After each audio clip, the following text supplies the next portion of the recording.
أعوذ بالله من الشيطان الرجيم. بسم الله الرحمن الرحيم. هل أتاك حديث ضيف إبراهيم المكرمين؟ آیا راغلے دے تا خبر د میلمنو د ابراهیم علیه السلام المکرمین چو عزتمن میلمانا. اذ دخلوا علیه هر کلا چی دوی داخل شل پا ابراهیم علیه السلام فقالوا سلاما نو پس اویل دوی چی سلام اچو پتا باندے. قال اوپرمائل ابراهیم علیه السلام سلام سلام دیوی پتا سباندے. قال اوپرمائل حضرت ابراہیم علیہ السلام سلام سلام دیوی پتا سو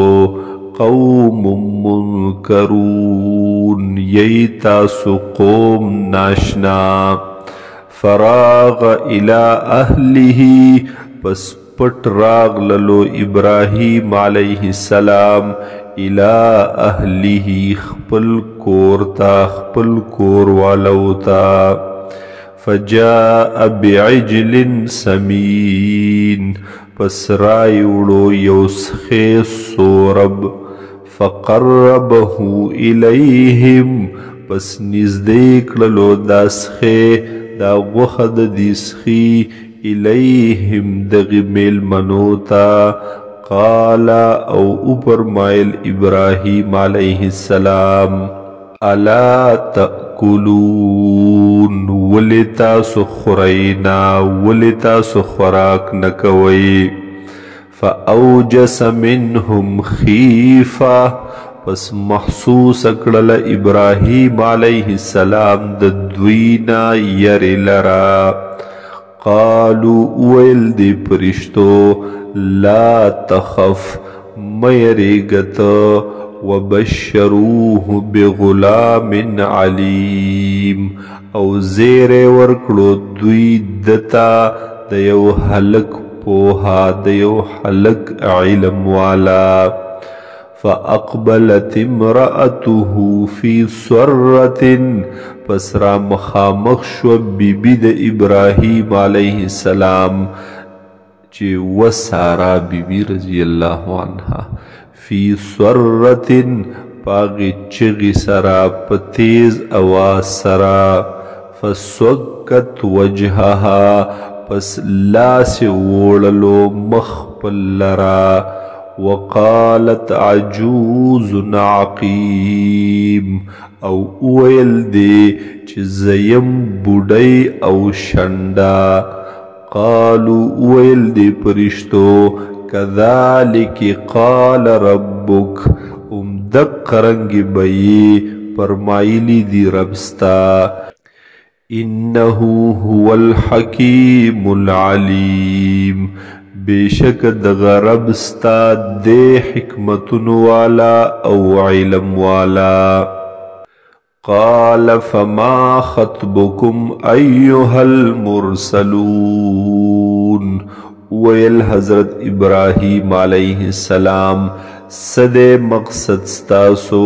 ایرا لے گلے شو پرشتو. قالوا ویل دی پرشتو انا ارسلنا الى قوم مجرمین بیشک منگرا لے گلے شویو پترب دہغ قوم مجرمانو. لنرسل علیہم حجارتا من طین تدید پارچ منگرا اوورو پدوی باندے کانی دخٹو. مسومتن عند ربک للمسرفین پدا سے حال کی چوی بن نشاندار دغکانی عند ربک پنز دربستا للمسرفین د پار د اسراف کونکو د پاره د حد نه د تجاوز کوونکو فأخرجنا من كان فيها من المؤمنين پس را اویستل من هاغه څوک چې وو په دې کلي کې په دې علاقه کې من المؤمنين د مؤمنانو نا فما وجدنا فيها پس نموندلو من په دغه علاقه کې غیر بیت من المسلمین علاوه د یو کور نه د مسلمانانو یعنی صرف یو کور د لوط علیه السلام دا د مؤمنانو د مسلمانانو کور او بل پکې نه وترکنا فیها آیه او پرې خودل مونږ په دغه علاقه کې یو لویه نښه د عبرت للذین یخافون العذاب الالیم د پاره د هغې کسانو چې یریږي د عذاب دردناک نه وفي موسی او دا لویه نښه د عبرت په واقعه د موسی علیه السلام کې اذ ارسلناه الى فرعون هر کله چې راولېږلو موږ ده لره په طرف د فرعون بسلطان مبین په دلیل واضح سره فتولى بركنه پس مخ واړولو د فرعون بركنه سره د لښکرو خپلنا یا سره د طاقت او حکومت خپلنا وقال او ویل د فرعون ساحر او مجنون دے دا موسی علیہ السلام جادوگر یا لیونے فأخذناه وجنوده پس منگونی ولو دلرا او لخکرو دلرا فنبذناهم فی الیم وهو ملیم پس من غرق دوی پا دریاب کی وهو ملیم پا داس حال کی چو دے ملامتا وفي عاد او یولو یا نخد عبرت د په واقعه د قوم عاد کې اذ ارسلنا عليهم الريح العقيم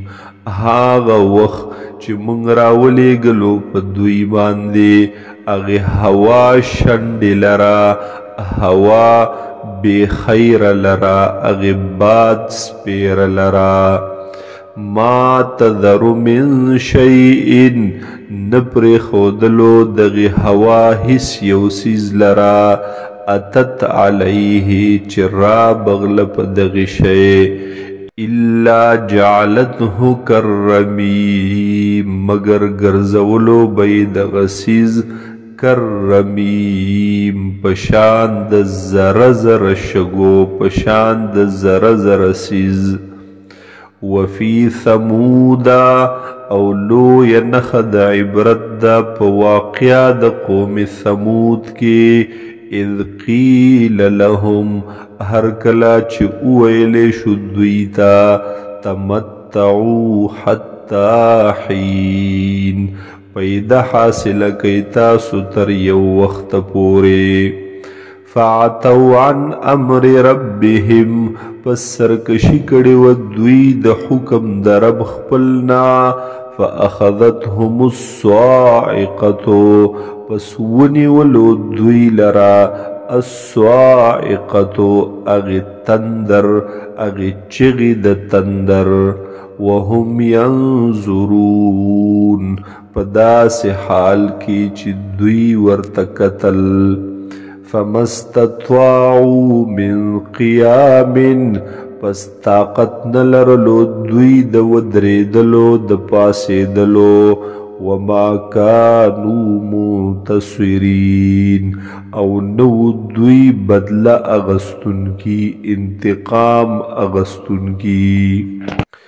وقوم نوح من قبل او یولو ینخد عبرت دا پا قوم دا نوح علیہ السلام کی